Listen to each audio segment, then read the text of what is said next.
Boom, live. It's happening right now. Wow. How are you doing? Doing good, man. How you doing? Doing all right. Doing all right. Yeah, Living the dream, you that's know. all. That's all good. Same um, here. Same here. so I don't know. There wasn't really a lot of news, really.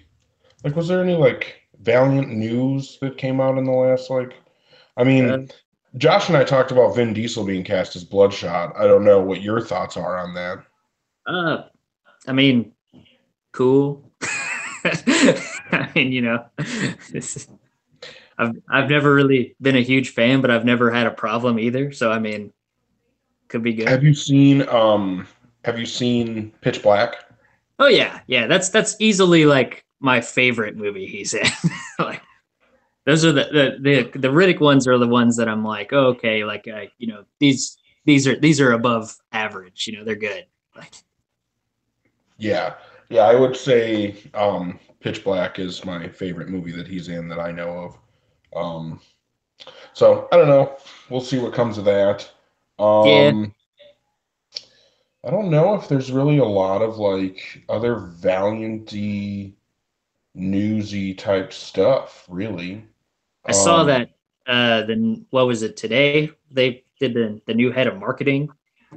yeah, because Hunter left, so they did Yeah. get a new guy. I don't know anything about him. I did see people saying that he's worked for Boom. Oh, So, hopefully, apparently a lot of people, really like him. So oh, hopefully, I mean, being someone that's working with marketing, hopefully, he knows what he's he knows doing. how to, yeah, hopefully he knows how to make things seem cool, to some degree. Yeah, Um, that's about all I yeah, have to say about that. yeah, yeah, there's not really a whole lot. Like I said, I don't really know about the guy, so there's not really a whole lot to say about him. Yeah, Um, I'm gonna, we have two books that we were gonna talk about. Is that right? yeah, yeah. Um, we could probably just get into those books. I mean, I don't know that there's a whole lot of other stuff really worth getting too deep into right now. I mean, Yeah. there's not Yeah, I mean, yeah. I was perusing a little bit earlier today, just to see what else could happen and if anything else had come up, and yeah, didn't really see anything like that jumped out at me. So Fair enough. You know what I'm just realizing right now? what?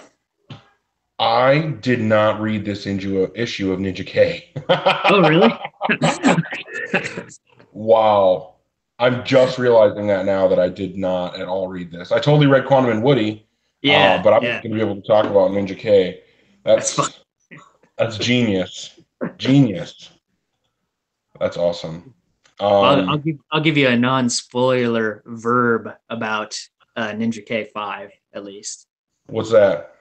I think no, I don't want to get your hopes too up or anything like that. I know you've been enjoying the series. I think it's the best issue yet. Awesome. Like I really it's kind of it's the end of like this arc, you know? Yeah. And That's why I was excited for this issue. So I can't believe that I didn't like jump on it and read it right away. I guess I just like waited too long because I wanted to read it right before we did the podcast, and then I just forgot that I hadn't read it yet. So yeah. now I'm looking at it and like, yeah, oh, I guess I should have read that. Yeah, no, I definitely think it's my favorite issue of the run so far. It really came together for me. Like I mean, like I've enjoyed it, but this kind of cemented it as I think it's my favorite thing that's coming out of Valiant right now. And it's I don't know how to like I said, I don't want to spoil anything for you. It's just like the way it comes together and like there're really good character moments in it, and like it pulls it all together in a way I wasn't 100% expecting. There is one thing in it which I'll talk to you about like after you read it. But but Damn it! there there Damn was it! That was stupid. there's one thing in it that I was kind of like lukewarm on. But if I gave it a score out of 5, it would be like a 4.75. Like it was Okay. really good. Yeah. Well, I'm definitely stoked to read that issue. I don't know why I didn't. So either we'll have to have you on next week or just Josh and I will talk about it. But I Yeah, don't yeah. know. Something. That was stupid of me to not make sure that I had that. read so that we could talk about it. So I guess we'll just go spoil the shit out of Quantum and Woody #4. Yeah, Um, yeah, might as well. Getting really close to the end of Kibblesmith's short-lived run. It's weird that he's like Yeah, already done. yeah, that is weird. I was reading about that actually just today. To be completely honest, I know this is gonna be weird, but I have not read any of this series yet until this Really? is. Yeah, so I thought about that. I thought like, should I you know, buy the issues digitally or something and just like read them real quick to catch up? And I was like, I've read the Priest run, I've read all the Asmus stuff. I think I can just jump in. And I was like, and what better way to test if it's really easily accessible, Yeah, so, absolutely. so I agree with that completely. I'm glad that you yeah. did it that way. So I just read issue 4, like no primer, like or any Just issue cold. before, and I really enjoyed it. I thought it was really good. I'm kind of regretting not jumping on it earlier now, but I'm really happy to hear that, though. I'm really happy because I've been. This to me is a less hated version of Rafer's A&A to me. You know what I mean? Because like A&A got a lot of negativity, and this just is almost getting nothing. Like almost nobody's talking about this book, and at yeah, least A&A people were talking about it. This one nobody's even talking about. So I just, yeah, I'm glad that you felt that way after not reading any of it and coming into it and really enjoying it. I did. I did. I mean, like obviously I have a little bit of background with the characters. Like I said, I've read a couple runs, like, and I mean, Yeah. and I read the last run before this, so I kind of knew where they were at. But yeah, no, it was good. Like, I mean, like I had a really good time with it. It had what I liked about it, and I don't know if this speaks for the other previous issues, but I liked that it wasn't completely all comedy, and the comedy kind of serviced the story a bit. It wasn't like just slapstick for the sake of it. It had I heart totally where agree. yeah, it had heart where it needed it. I guess is the best way to describe it. Like, but yeah, no, I thoroughly enjoyed it. I thought it was really fun, and like I'm gonna jump on now. I mean, like it was good. Yeah. Yeah, I really hope. I'm I'm bummed because I've liked the Kibblesmith run so far. I'm bummed that it's ending so quickly, but it makes me very happy. And I know I said this before. It makes me really happy that they're not just closing the title down with Kibblesmith leaving, that they're going to keep it around and let Elliot Rahal write it. Um, I like Elliot as a writer. I think he's done some good stuff, especially the work that he's done at Valiant, like his Bloodshot's Day Off. I don't know if you ever read that issue. I did read that issue. I was actually partially the reason I read that issue was because I was curious about the creative team because I'd never read anything by either of them. and You read stuff with because didn't Kari Evans do it? oh, Kari Evans did draw it. Yeah, okay, never mind. I meant just the writer in general. Like, So but yeah, yeah, okay, sure. yeah. So I'd never read anything by him, but no, like yeah, I enjoyed that issue from what I remember from it. I just but yeah, that's cool that he's going to be actually taking over the title. Yeah, and this will be his first. I mean, he's doing Ninjak Versus, but that's obviously a mini series and has always been intended as a kind of outside of canon mini series. Yeah. And as much as I love that, I know that he's excited, and I'm excited for him to get his first chance at working on something ongoing that's actually inside the Valiant universe proper. So I think that that's pretty cool. But anyway, yeah, talking about this issue, I thought Kid Tesla was a perfect Quantum and Woody villain, right? Like, isn't he's just exactly what you would want from a Quantum and Woody villain to me. I mean, yeah. Like it made total sense to me, and I just jumped in on this issue. So I was like, yeah, okay. Like I get this. This is cool. And This like, is Kid Tesla's first appearance, just so you know. So this was my first experience with him as well, and I thought he was hilarious. I thought he was okay, awesome. yeah, no, I thought it was good. I really liked it, and I mean, I I was pretty surprised at the I was a little worried when I first read like the primer page for it, and I saw that there was that one character. What's her name? The girl who was like his uh what is she? She's got She's like the she's domino like mask on or yeah, whatever. yeah. She's like his henchman, like that I girl. have no idea what her name is. I forgot her name. They said it in the primer page, and I was like, oh, they're adding characters and stuff. Like I might be lost, but they did a pretty good job explaining her. Like I got her deal like right off the bat, pretty much. And Oh yeah, like that's right. She's -1. She's yeah, negative negative one. one. Yeah, that was it. Yeah, okay. But Okay, but that is weird to me. Have you ever watched the show The IT Crowd? Yeah, yeah. -1 was um the Moss's rival on the Countdown episode when he was like a Countdown champion or whatever, and they went to that exclusive bar for Countdown champions, and then he played Street Countdown with -1. Yeah, I vividly remember that. Yeah. that's what I think of when I think of -1. So yeah, that's weird. But anyway, no, I thought that the way Woody was handled in this issue is perfect. Like Hibblesmith really gets Woody. I love that the characters he's creating feel perfectly at home in the Quantum and Woody universe. Like I said, Kid Tesla is a perfect example of what I would want anyway from a Quantum and Woody villain. I thought that one of my favorite pages was, or two-page sequence or whatever, was when Kid Tesla's doing his evil monologue or whatever, and Woody's just like, everyone already knows this stuff, and then he's just like yelling like with his hands over his mouth the whole time for like the rest of the page. Oh snap, he's got you there, dude. I just thought that was perfect Woody. He's so funny and ridiculous. I will say my absolute favorite moment of this entire issue is the page when Woody meets his dad, and his dad says it's like looking in a mirror, and then it says Ron Howard voice. It wasn't. I don't know if you watch Arrested Development, but that Arrested Development reference just made it for me. Like, even if I disliked the whole issue, that would have been enough for me to like love this issue. I thought that was something that actually I would say was like the big surprise for me from this issue. Like just him meeting his dad. I was like, oh, like this is something that they're kind of diving into. I was like, that's an interesting way to go.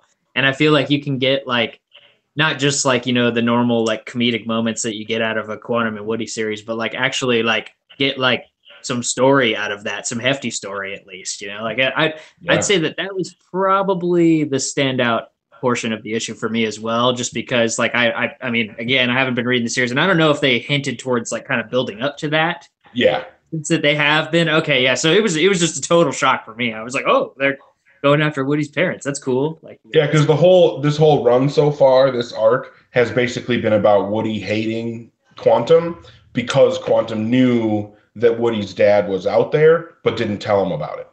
Okay, all right, that makes a little more sense. That's why they hate each other, or at least why Woody hates Eric right now. But yeah, so they finally got to Australia, and he met his dad, and now we find out at the end of the issue that Kid Tesla is gonna somehow utilize Quantum and Woody's power to create some free limitless power generator for the world, and then take over the planet, I assume, in some overly plotted ridiculousness. Sounds great. I'm all in on that. So yeah, okay. I'm really looking forward to this next issue, and then I know that the issues 6 and 7, when Elliot Rahal comes on, those two issues are going to tie into Harbinger Wars 2.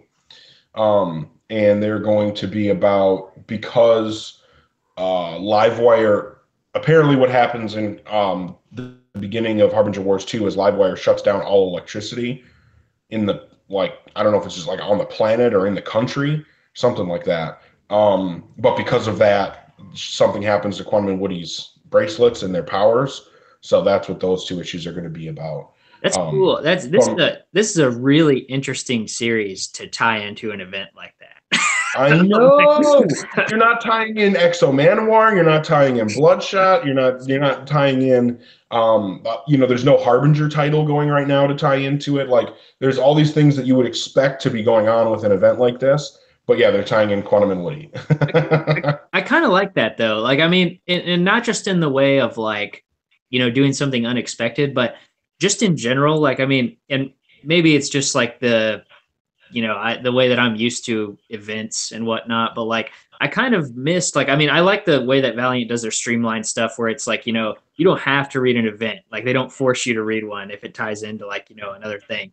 But like, right. And I like that way where like they just make one shots to like go along with the event as opposed to interrupting a series if it's like, you know, ongoing. But like, I feel like since they're doing this one, like out of all the series they could have tied into it, I feel like he must have had like a pitch for it or something, you know, like to tie it into, or like they just wanted to do something fun. I mean, I don't know. It sounds like, I mean, I don't know. I think it's gonna be cool. I'm excited for that actually. Yeah.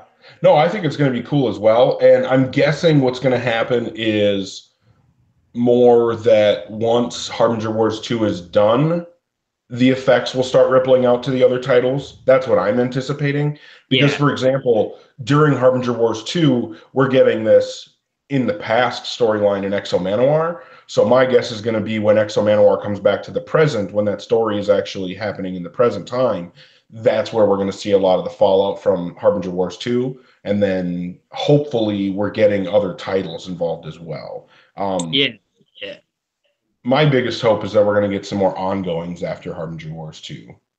Yeah, I'm kind of wondering too. Like, I mean, I know that they're not going to tie it in, especially since it's like just launching. But if it'll, because I think what wasn't there a cover for Harbinger Wars 2 that had something to do with Shadow Man on it, I or think what? so. I think he's somehow going to be involved. But the way that this all has been presented, honestly, I think it's going to be pretty much the entire Valiant universe. Because we already know Livewire's involved. Obviously, the Renegades are involved.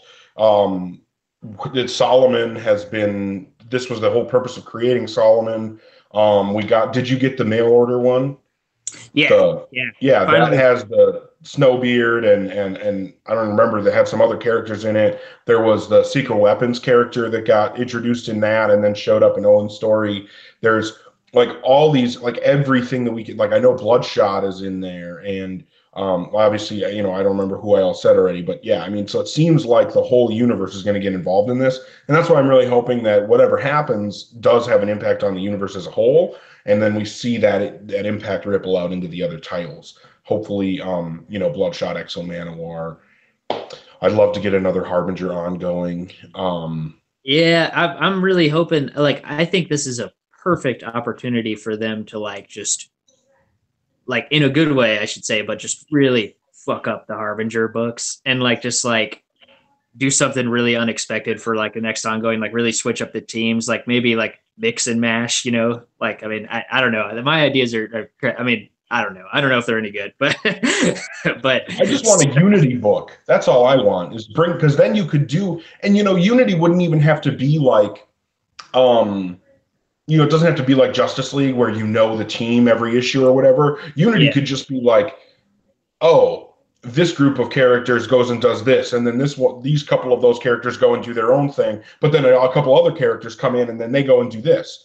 You know what I mean? Like, oh yeah, no, that would be awesome. I would love like to see like an ongoing Valiant book that's a team book that actually has like more of a rotating cast, you know, like that would be really cool, I think. Like, and it would make I think it would make the world seem a little bit bigger. I mean, I know that like, you know, the whole thing is like you're supposed to be able just to read like one title and go through, and that's kind of what like makes Valiant different. But I also like the idea of like, you know, like it's like, oh, you know, character comes in for a bit and I'm like, oh, who's that? Let me go find out what they're about in their book, you know, all that jazz. Like, I mean, they don't, and they do that sometimes, but they don't do it very often, especially now. And no, so I totally agree with you though. yeah, I'm 100% on board. Well, because I know that the idea of an anthology book got tossed around for a little while, and a lot of people were really like pushing that. Like Sean Hayes, for example.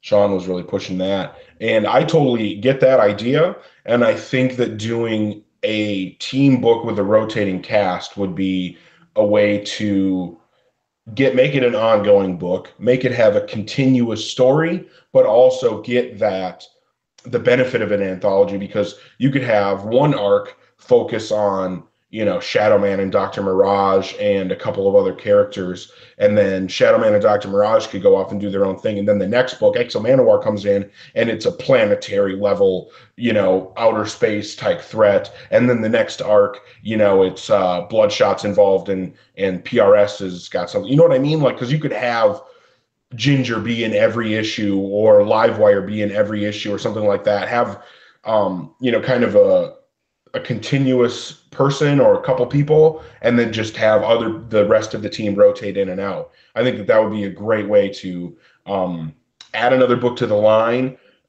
generate some big new ideas, and like you said, get more people interested in the different characters. Because yeah, I mean, if Bloodshot wasn't in the arc that you liked, but you decide you're going to keep read the next arc and he shows up, yeah, if you like that character, you're going to go pick up Bloodshot Salvation and see what he's all about. Yeah. You know, so I think that, yeah, that would be, anyway, we're way fucking off topic.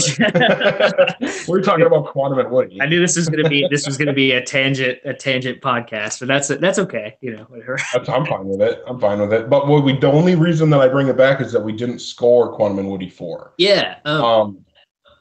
So I mean, like I said, I mean, being like my first jumping on point, like in this series, like I mean, I really enjoyed it, and I mean, like I would say, like I have nothing to compare it to with the remainder of the series, but if the rest of it was this quality, I mean, like I definitely want to jump on, and I'd probably give it I'd give it like a 4.5.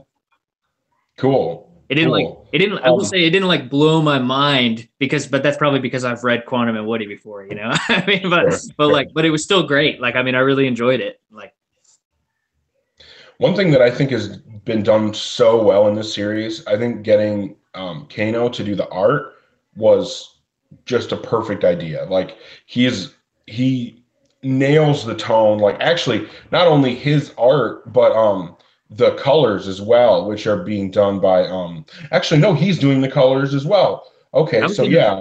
I was gonna mention the colors as well, because I thought that they really popped in like a really good way. Like I mean, like it was just like I mean, if you've seen the covers for this series, and I mean, like not just like the ridiculous variants and whatnot, but like I mean, it looks the same like on the interiors, and like it's great. Like I mean, it's like the Asmus series, but the Asmus series had a bit more of like in the coloring and the art, even I'd say like was a bit more like grounded feeling, I guess, because they wanted to make it feel kind of more like schlubby and whatnot.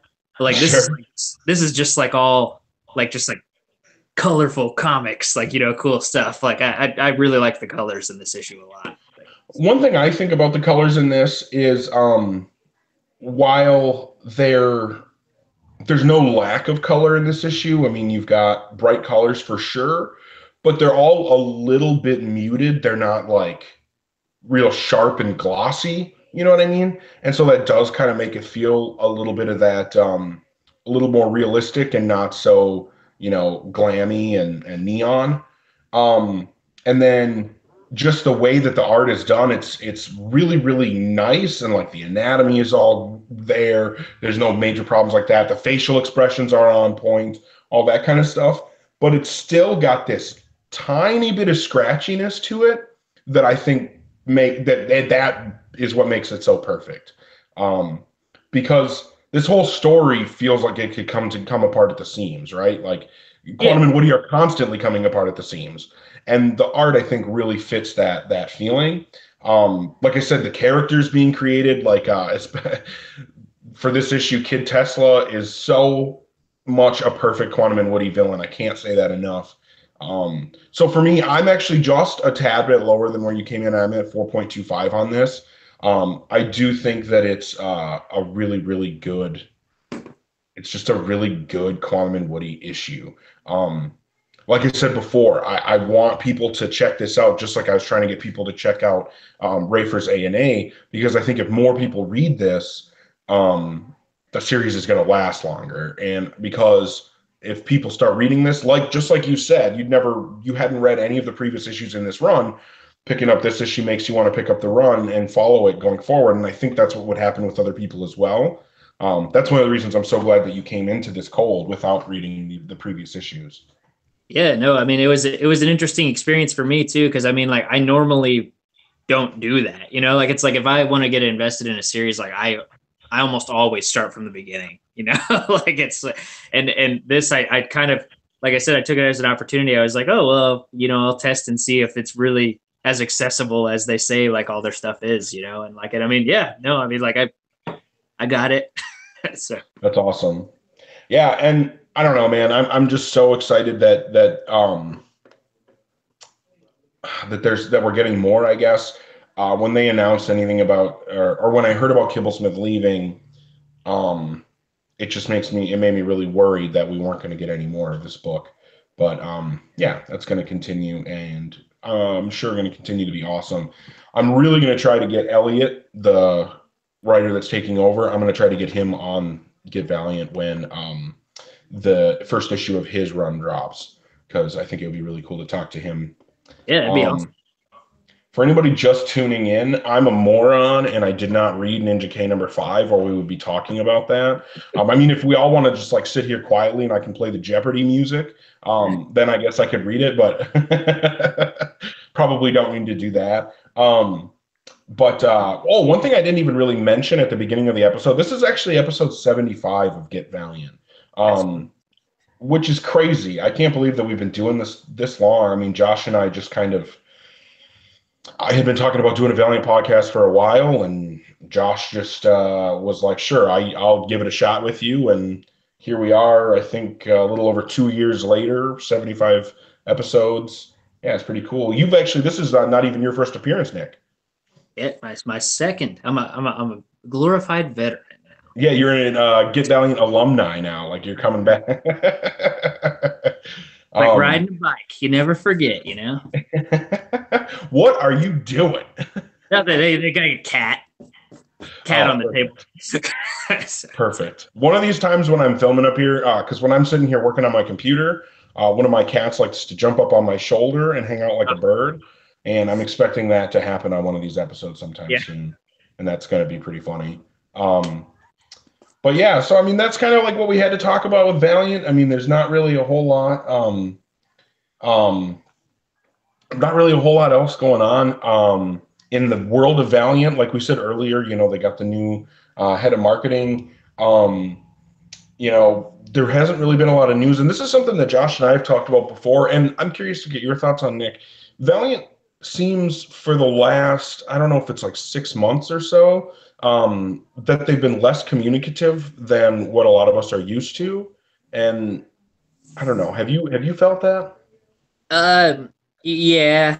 I mean, I think the last time that I was on the podcast here and I was talking to you about my whole New York Comic-Con experience and whatnot. Right. And just like some of the stuff that was just kind of like, I mean, don't get me wrong, I had a great time and it was cool, like especially considering that this was the first time that I got to meet like a lot of the people actually involved in the company.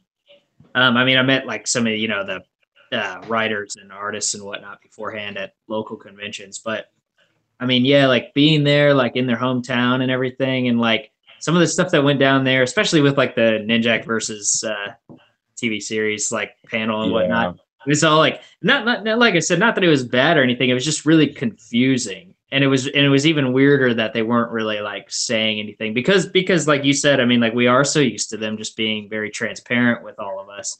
And I mean, like, I get the gist, like, it's like sometimes, they're beating a dead horse saying the same stuff over and over again.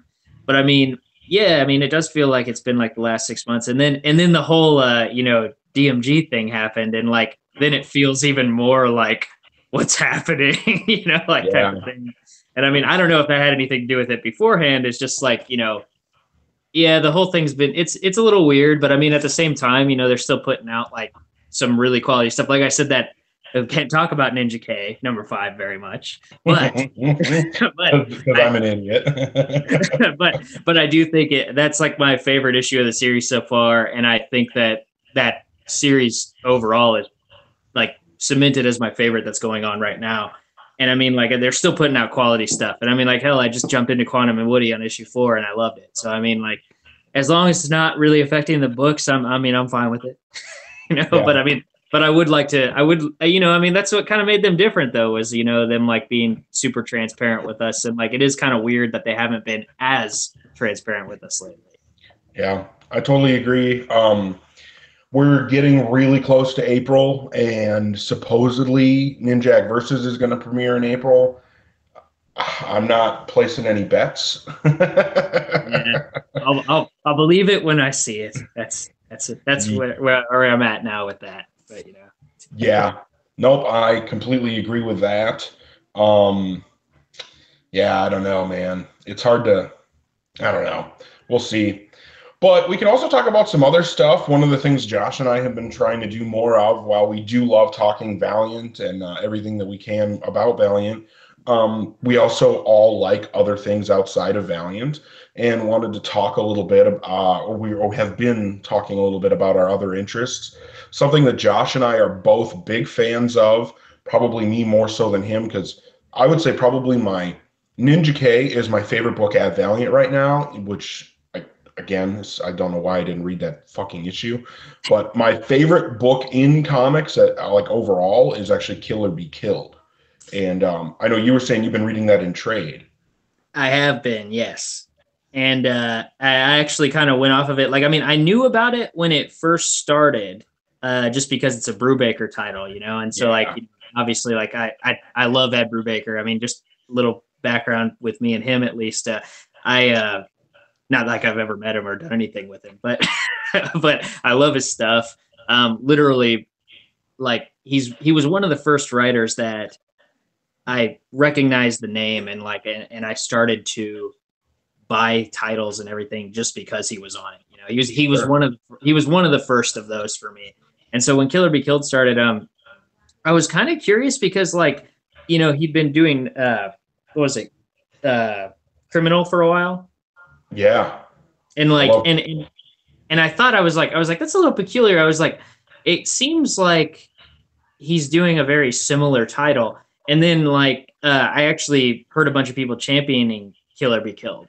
So I started hearing the buzz about it, but I still never really picked it up. And I think that was around like issue like 9 or 10 or something like that. And then I started actually seeing you post about it all the time and you Yeah. talking about it. And so I was like, oh, you know, and just recently I actually I got a tablet. That's what I'm on now. And I started doing some digital trades and whatnot, just because it's like way cheaper than buying, Yeah. than buying the physical ones. And so I got this tablet primarily to read digital comics, and they had a sale on Comixology, and I think I got the first 2 trades of Killer Be Killed for like, you know, like $8 total or something. So Nice. so and Nice. I blazed through them like I could not put it down. Like it's so goddamn good. Like Yeah. it's just like Have you read the like third trade yet? no, no. That's the one Oh, I'm dude. I The have it. third I, the book has just gotten better and better with every arc. And the issues are in the fourth arc right now, and it's so good. It's just ridiculous how good it is. But that third trade is just it's a roller coaster ride, man. At least it was for me. And because I isn't it the very beginning, he shows this like shot in the future when he's this experienced killer or whatever. And then he's like, wait, no, that's not the beginning of the story. And you get to that point at like the end of the second trade, right? yeah. And then like the third trade is like, what the fuck is going to happen now?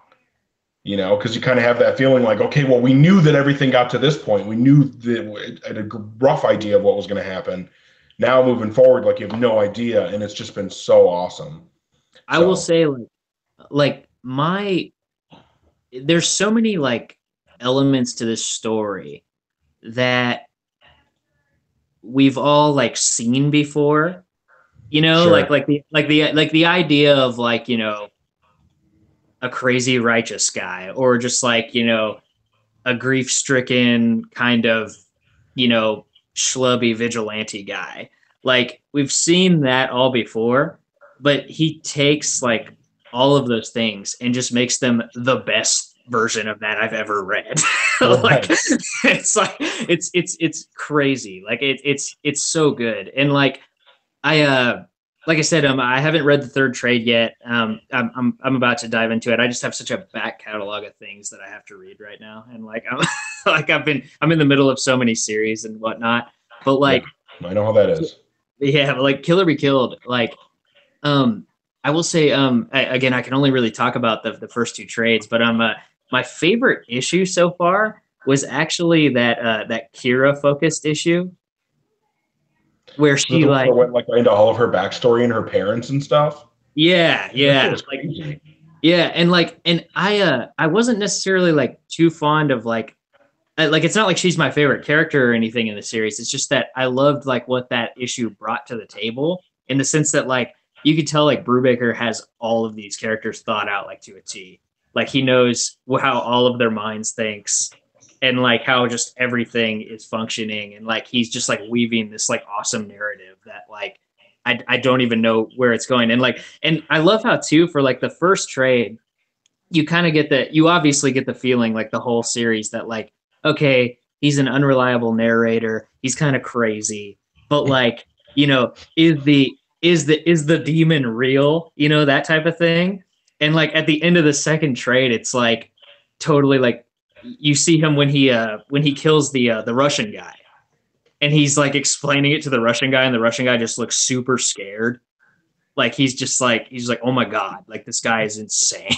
Like it's like, and you're like, dude, like I thought that the whole kind of insane element would just be something that like was just a part of the origin to get the story rolling, but now it's like a plot point, and it's great. Like I can't praise it enough, really. Like I really can't.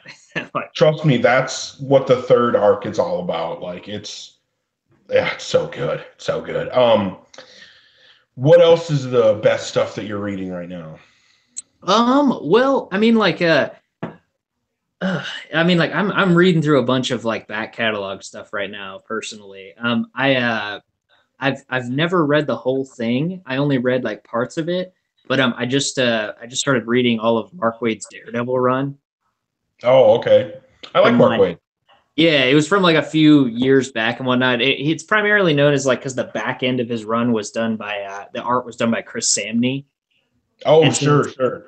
Yeah, and so like I mean, people always praised it and whatnot. And I read the first few trades, but it was before Samney really jumped on, and so I just knew it from like I think it was actually Paulo Rivera who did the first bit of it. Oh. And it's really great art and like really good. But yeah, no, I'm really enjoying it. Like that's a lot of fun. I've been reading the Peter David X Factor. If you've ever read that at all. Can't say that I have.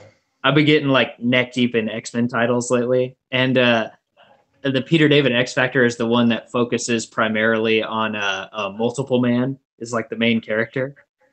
And he's just like this really charming like asshole. And it's great. Like it's really good. I don't know. But yeah, no, I mean, but yeah, I mean, like in terms of like modern books that are coming out, at least like just actively. I mean, obviously, I'm still on the Power Rangers, which has been great. I was trying to read the first trade of that, and I kind of fell off of it. I need to go back and get into it, and then try to get deeper into the series. So it's Kyle Higgins, isn't it?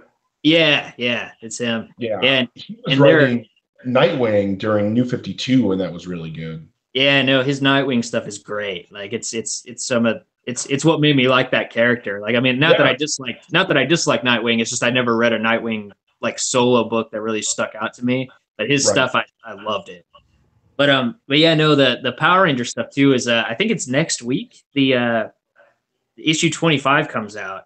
And it's the start of this giant crossover like event that they're doing called Shattered Grid, and it's supposed to be like this huge thing. And like back at New York Comic Con when I went to the Power Rangers panel, they were talking about it, and like it was crazy. Like it seems like it's going to be really huge and awesome, and I'm super stoked. Well, I actually just watched today. They released a live action like trailer for Shattered Grid with Jason David Frank as Lord Draken. Oh, that's cool. Yeah. So yeah, they're really putting a lot into that, it looks like. So all the more reason for me to grab that and actually read the rest of what I've got, because I do have the digital trades. I didn't finish that first trade or move on from there. Actually, it was just this week because there's a sister series to that series called Go-Go Power Rangers, and that one is it's written by who is it? Dan Mora, I think, who's like apparently like Kyle Higgins' best friend, and they got cool.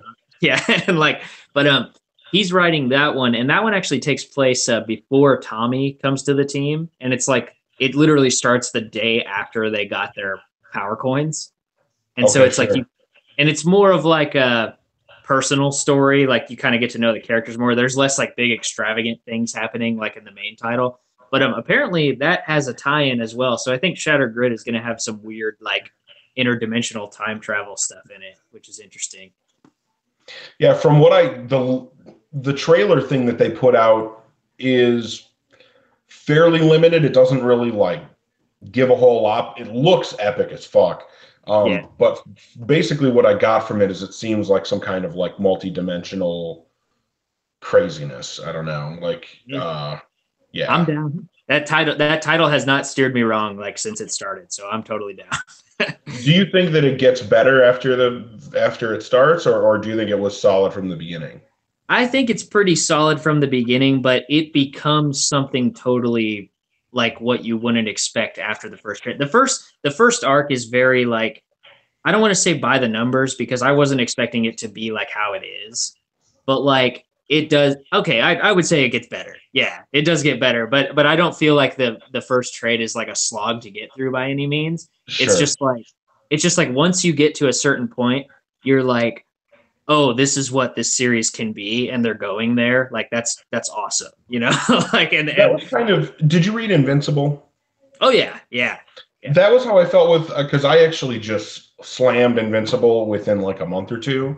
Yeah, Um, no, that's how I read it too, and I jumped on for like the last year and a half. I've been following the single issues, but before that, I just bought like all the trades like super quick. Like I couldn't get enough. And like, did you read the end, like the yeah, last issue?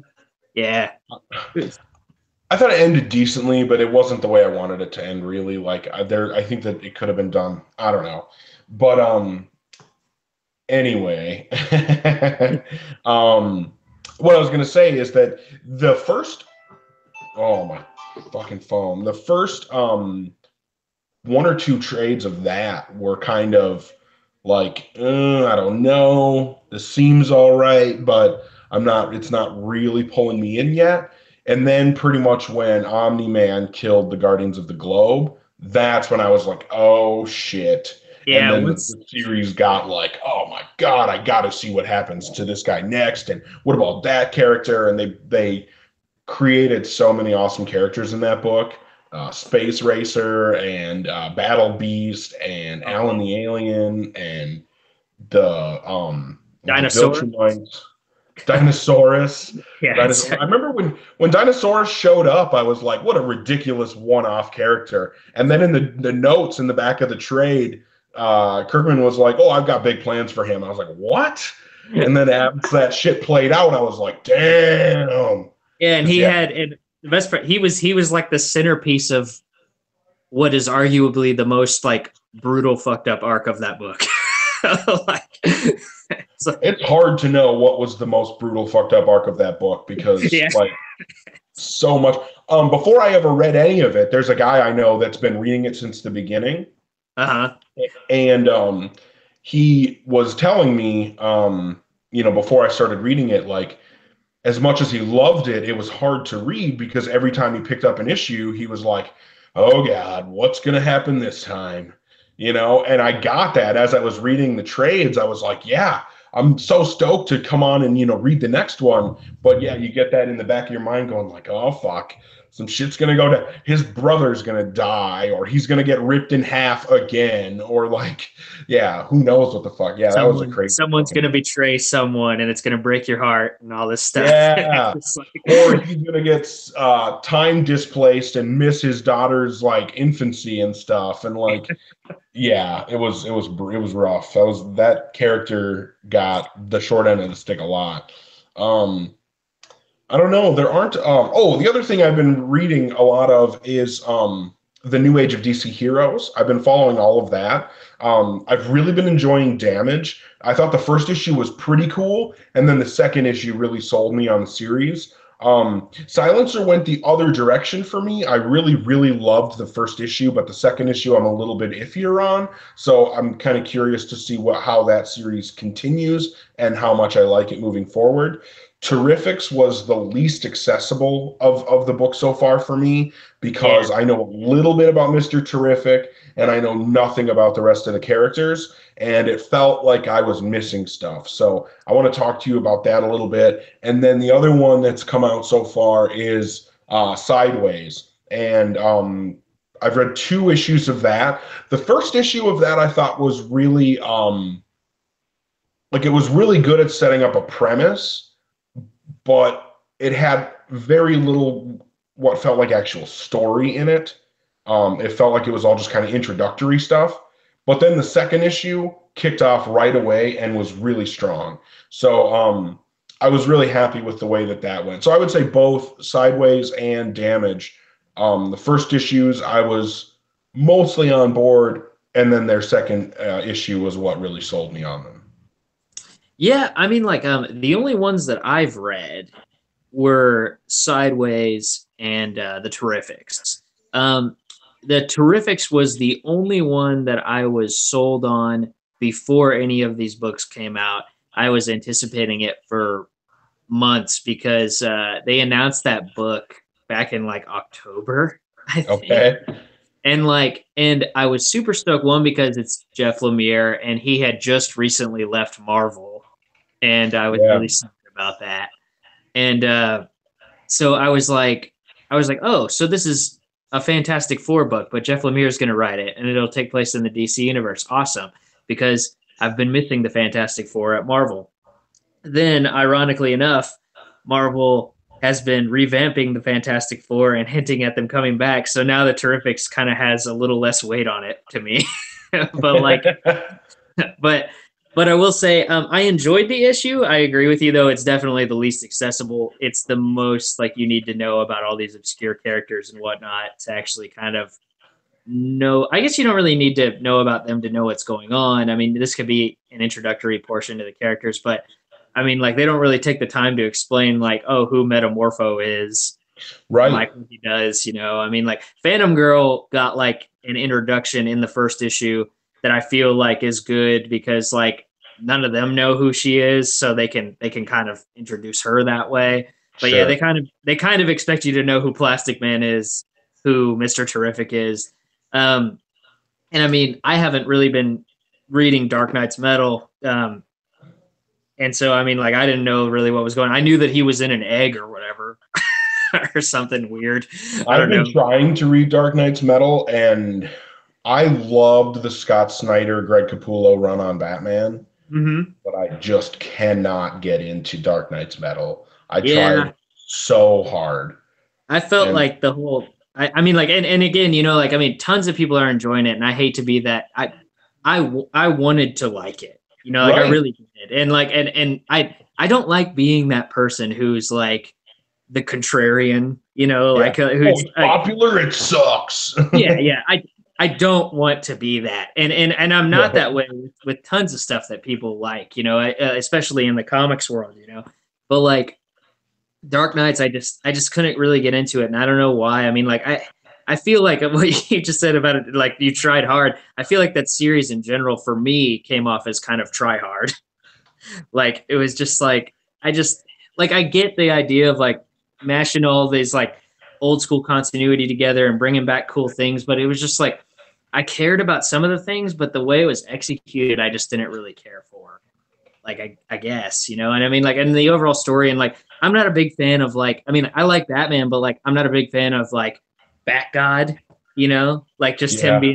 him being the centerpiece and him like having all the answers to everything is kind of or him always having the plan behind the plan and everything and like that's cool in certain stories, but it's almost in like every story now. And we'll segue into that about my Batman, how I dropped Batman recently. So Oh, yeah. Well, no, because of Rebirth, right? Like I loved Batman in New yeah. 52, and even Detective Comics wasn't like super consistent during New 52, but it at least was good and sometimes really good. Um, but as soon as Rebirth hit, Detective Comics I thought got stupid. The main Batman title was even more stupid. And then All Star Batman started by Scott Snyder, and I just that felt like he was trying to do a million things at once and just throw everything at the wall and see what sticks. And I was like, yeah, this just isn't doing it for me. Well, and you can probably speak better on this than me, at least as a subject. But because I have never been like a big DC guy, And I'm not one of those people who's like, like, oh, I love Marvel or, love something else, so I hate DC. It's like I just never had like that good of a jumping on point for DC. And like it was a little daunting, especially I guess it's like when you really get into like one of those companies, it takes a lot of mental capacity to like really learn the ins and outs of each one, you know? Yeah. And like, and I will say, like, after the past few years, I have been. I mean, I have a lot of DC books on my shelves, and like, but I've DC was always more the company that I just picked and chose like a run or like a one-off story, and it was nice because like they have a lot of like Elseworld stories and things like that that you can just kind of enjoy for what they are if you know the basics of the characters, which I can get. I mean, like I watched like some of the cartoons when I was a kid, so it's like I know what some of these characters are about, but like with Rebirth, I saw that as an opportunity. I was like, oh, I can actually like kind of jump onto this. Like, when the new 52 hit was when I actually first kind of started buying comics, but I was buying Marvel stuff. I wasn't buying DC stuff. And like, so Rebirth for me, like, I mean, I would jump onto, an occasional title or like, something they started like mid new 52. But like, um, with Rebirth, I was like, oh, okay, cool. Like, I'll jump on this. And I was like, oh, Tom King's writing Batman. I love Tom King. I think he's great, And like his Vision series and the Omega Men series was really cool. And like, I like his stuff. And I've been reading it since, and it's been so back and forth. And I feel like the general gist of like Rebirth, like especially when it first came out, everybody was praising every single book.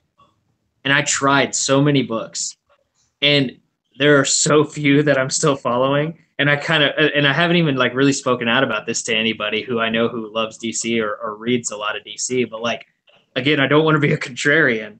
I just like, I have not, I don't get it. I don't get it. I don't feel like a lot of those titles are worth it. And like, and it's sad for me to say because I mean, some of these characters are like people's favorite characters and they think that it's an awesome return to form. But for me, I guess I just don't get it. And Batman has been my most back and forth title, like since it started. Like I've read Superman consistently, liked it pretty much since day one. Like I've been like, this is good and it's quality, like it's good. Batman has been like, Tom King will like start an arc, and this has been consistently it. It's been like start an arc. It's kind of confusing. There's a lot of questions. Weird stuff happens, but then he kind of ties it all together at the end, and you're like, oh, like he kind of knows what he's doing, right? But then this last one, dude, like there was just this 3-issue like Poison Ivy arc, and I think that the last issue of that little arc came out yesterday. It was the first time I didn't buy an issue of Batman because I was just like, dude, I just don't care. Yeah. I just don't care. I'm like, I hate to say it. I got to that point where it's like, I have only so much money to buy comics with, and I don't want to buy a book just because of the title, or the name of the character, whatever, I want to buy a book that I have a good chance of enjoying. I totally feel you. Yeah. And I mean, like, and it's a shame that, that I don't have all the money in the world to leisurely just buy everything. Yeah, absolutely. I agree. But, it's just like, some of them I don't know. And Marvel, like, like I said, I've said before the last time I was here, I'm a big Marvel guy, and like they're doing so much stuff that I like right now and not getting like any credit for it that like, and then I look at the DC stuff and I'm just like, how is this Batman run getting praised right now? And it's like the most boring shit I've read in a long time. And I'm just like, but everyone thinks that Marvel sucks and Marvel's tanking. And like, I don't know, I don't know. I could be wrong. I'm probably wrong. I don't know. It's possible. Oh, one thing I wanted to bring up, your hat rules. Oh, thanks. Yeah. Thanks. Yeah. Weyland-Yutani, man. Oh yeah. I had never seen any of those movies until a couple of years ago when my wife finally convinced me to watch them. Really? She's a big fan of them. Yeah. So then when I finally watched them a couple of years ago, I was like, oh, fuck yeah. And now I'm a really, really big Aliens fan. So yeah, no, man. The first one is like probably my favorite movie of all time. The second one is the best one for me, dude. Like that first one is just, I know it's a suspense movie, but it's just so like it feels like watching that movie feels like when you really, really have to go to the bathroom, but you're like stuck behind a really slow person and you can't get off on the exit that you need to get off of. Like that's Yeah. what that movie feels like. The whole time it's like, oh my God, I just want to get there. And this is taking so fucking long. Just get me there already. I don't care what you have to do. At this point, like I will get out of the car and smack you, like like I will get in your car and drive you off the road so I can get back in my car, and you know what I mean. Like I just need shit to happen, and it just doesn't. Yeah, well, I mean, like, in that respect, I mean, like, I can totally, when people tell me that the second one is their favorite, I 100% can see that, and I don't blame you at all. I think it's just the first one for me, like, it being like kind of the first movie of its kind, and like I just happen to like, as I've gotten older, I guess, like, I just love movies that make me feel uncomfortable. I don't know Okay, why, fair but enough. like, but like, and that one just does it so well. I don't know. Like, Have you read much of the Aliens comics? I read some of the Dark Horse stuff. I have like the first volume. It's like the first 15 issues of like the Alien series that Dark Horse did like back in the day. It's like it's in like a mini omnibus thing. Have you read And any like, of the more recent stuff? no, I heard that there was that one series, Dead Orbit. I wasn't a really big fan of Dead Orbit personally. I know some people that really liked it, so I may have been the anomaly that you may really enjoy it. I thought the Um, art looked awesome. See, I hated the art. Oh, I, really? I I I just couldn't stand it. So that might just be my personal preference. I think I saw it Um, with the covers, and like I thought the covers looked cool, and I thought it was the yeah, and same guy. the interiors are pretty much what the I think it's the same artist, but I just didn't really like the way that it was done. But they did that Fire and Stone and Life and Death. Did you know about those big crossovers they did? The Life Because and Death one, was that more of a Prometheus one? well, what they did was they did a there was Fire and Stone, and then there was Life and Death, and I don't remember which one's first actually. But what each of those events were was a four issue um like there was a four issue Prometheus Life and Death series. Then there was a four issue Aliens Life and Death series. Then there was a Predator Life and Death, and then Aliens versus Predator Life and Death.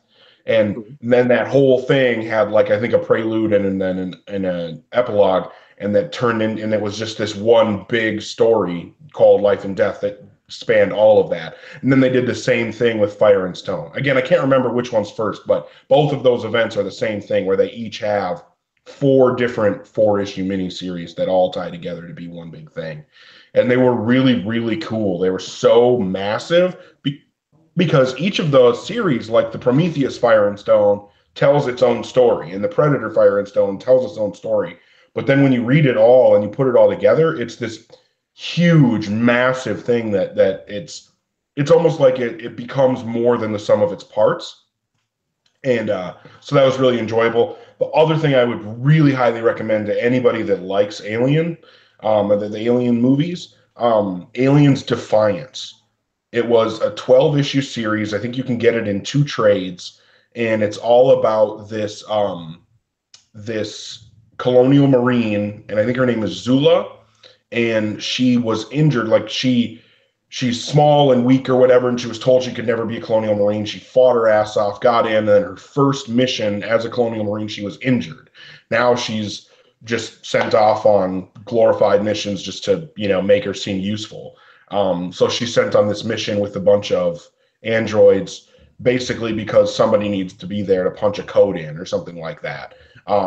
And then it turns in, and then all hell breaks loose, as is wont to happen in an aliens related story. Yeah. But then they end up going on this. They end up creating their own mission and going on this mission to destroy all the xenomorphs that they can, and it's just so epic. And like there's this really cool balance of this deeply personal internal story going on with that main character Zula, and then also the crazy epicness that's going on around her. So it's got this really cool balance. So that would be something I would really highly recommend. That was far and away the best Aliens comic I've read. That's awesome. Yeah, no, I've always kind of wanted to dive in. Like, I mean, when I was a kid, I like lived on Alien versus Predator, like the PC game. Sure. And that was like the one PC game that I was like super into. Well, besides StarCraft, I played StarCraft a lot when I was younger. But Alien versus Predator was like my game. That was my shit. And like I always loved like the mythology and like kind of just the lore of both properties. And I feel like it's never really gotten like its due diligence, but from what I've heard, like a lot of the comics have done it justice. And like that one that you were just talking about with the life and death stuff, like the newer, like big kind of like crossover thing, like that sounds really cool. That sounds like something right up my alley. When I saw that they always like announced those like 4-issue minis and whatnot, I always assumed that they were just kind of like random things they were doing. I didn't know they were connected, like per se. And like that's really cool. Like that makes me want to check it out. Yeah, you can buy like a big trade that's the whole life and death story, That's cool. so you can read the whole thing as one big story. I think I actually have those, so maybe I can message them to you, send them to you. Nice. Yeah, no, yeah, I would definitely love to check that out because that sounds really up my alley. Yeah. Yeah, I've really enjoyed those. But anyway, so I don't know, just kind of been rambling. We could probably end this at some point here, wrap it up. Yeah. I really appreciate, Nick, you coming on. Josh is actually going to the con this weekend, so he wasn't able to be on the episode tonight. So thank you, Nick. Of course. Yeah, anytime. Yeah. It was fun. We'll have to see about maybe having you on next time to actually talk about Ninja K. Yeah. Since I was bringing you on here to talk about that this time, and then I failed to read it because I'm a genius like that. So we'll do that. We'll see if that works out. But either way, thank you again for coming on. Thanks, everybody, for watching and or listening. And I hope everybody has a great week. Signing off, I'm Eric Baumgart. I'm Nick Poffenbarger. And I hope you all have a good one later.